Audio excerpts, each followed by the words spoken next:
Welcome back, everybody. Automotive Inc. Today we're working in my hot trailer, and if you guys have ever heard of a Fantastic fan, a Maxx Air fan, and everything like that, they're what you can replace or put in lieu of your vent on the roof, and they're fantastic.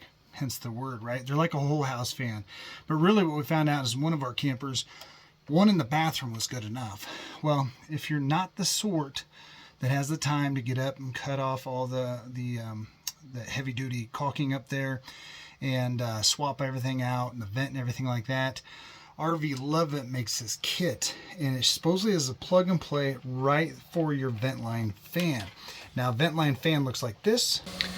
So you have that little knob there. There is some marking right there saying vent line. And with this kit, it allegedly just replaces the guts inside of here. Now, it does have reverse, forward, but it is a manual opening, which is fine with me. Most of the ones that have the remote, you got to be close to it anyway, or with line of sight, because it's infrared or whatever that works like that. So this one has clear blades. You can buy one of the smoke blades if you want, but yeah, we're gonna see how this bad boy goes in. They say it's darn easy, so let's check it out. So the first thing you guys got to do is just remove your screws from your surround cap. That's gonna be that bad boy. Set it away. Try and remember the orientation, because I bet the screw holes won't line up, so we put that back together. Now they have a setup for vent line. If you look right here, you can see these V's. Up here is the hang schwang ding dong. So we're going to need to switch the knob over to here. Now you're going to need to take your knob off here. This is going to be a Phillips head screwdriver. And then from there, the rest of the part should be pretty easy. Then you're going to disconnect your old fan and pull the fan blade off. If you want, you can go ahead and just take those screws out. Sorry, there you go. You want to take the screws out and take this motor off, you can. Inside the bag, they have what's called this little easy nut. You need to slide that onto that gear right there. Then you flip this over. There's a little bracket here. You need to take this off, lift this out of the hole. And before you do that, you guys got to take the new knob off the bottom side of that. It's just a Phillips head again. Then you'll lift this out. It's going to take a little bit of wiggling force. All right, so they're not very clear. There are two small screws that are holding it on there. So when you take it out of that dip, you're going to put it right back into this hole.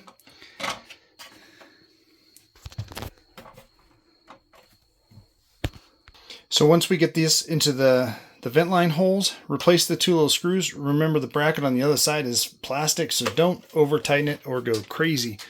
Then once we get back, we're going to put this little bracket back on with the screws that it came with. All right, once you get that done, you're going to take the little screen off. Comes off super easy to clean from the inside. So you can just turn it. It'll snap in those little grooves and you're good to go.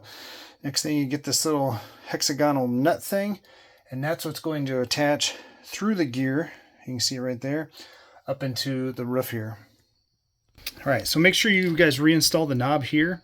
That'll help you line up this gear on the roof.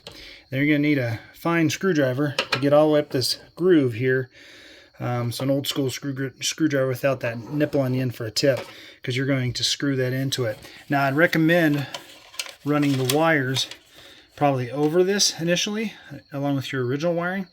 So that way you can wire it up easily, and then you can just tuck it back up underneath there. So I'm going to go ahead and get this up there and start a screw and show you what I'm doing here. Okay, so there are some tiny screws that go right in here, and they are a pain in the butt to get into. And also lay it up here, so if you have an extra set of hands, that is optimal. So now we're going to get to the wiring. So typically from your trailer, your white is your power. And from the fan, the red would be the power. The white could be that. There's no definitive instructions on it, so I would say twist the wires together, see what happens, and then you should be good from there. So just follow whatever. If you want to get a tester out and test it, that's how I tested mine, just to make sure. But you can just do the old tried and true method of twisting them together and trying it. Then I'm going to solder these because I don't like wire nuts or clips, and then I'll tape these up.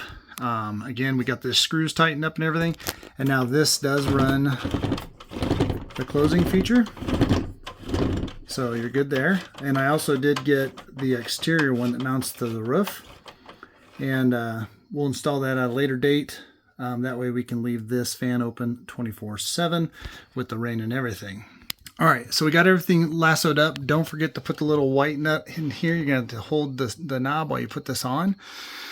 And then again, the cool part about it is, one, it just replaces it, but I can feel on high there, it is drafting from the one door that I have open. It is about the same loudness as the little fart fan that I had in here to begin with. I went in and took that outside motor off just so it kind of cleaned up the area. So looking good. Now I'm going to go ahead and just reinstall the trim ring. All right, after we did that, I went ahead and snapped the outside ring back on. And again, we can see right here that this cranks that vent down.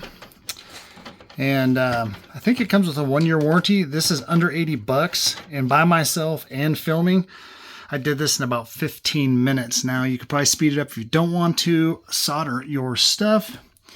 And what you can do too is be very careful. If your ring here is not already cracked, then turn this only as tight just to get it snug. You don't over tighten it, you'll snap that ring right in half. But instead of having to cut all the other crap off the outside, ladies and gents, there is the whatever love line. I'll link it down below. And pretty darn slick, especially if you just want your bathroom to pull out the stench. This does it for you. Now again, make sure you like and subscribe. We do all things truck, automotive, RV, stuff like that. Tips, hints, and stuff like that, and hacks. And we will be installing the vent later on that covers up the entire roof, so we can leave this up 24/7. So easy breezy, guys. I want these in every one of my coaches. And like I said, I can feel this drafting through the one thing. It's hot in here, and this just cooled it off. It smelled like the potty room. Just cleaned it all out. It's better than the fart fan. And really, if you shut the door, it'll draft below and on the top of that door at night, and it won't even keep you up. It's very quiet even on high, so low it'll be even that much better. So appreciate you guys being here. Check out the link below to find this on the Zon. Again, I'm not endorsed by these people, but we're going to give it a shot. And with that kind of warranty, and I heard that they had great customer service on the reviews. I like spending this over 150 bucks and have to cut out the whole darn thing. So awesome, guys. See you on the next one.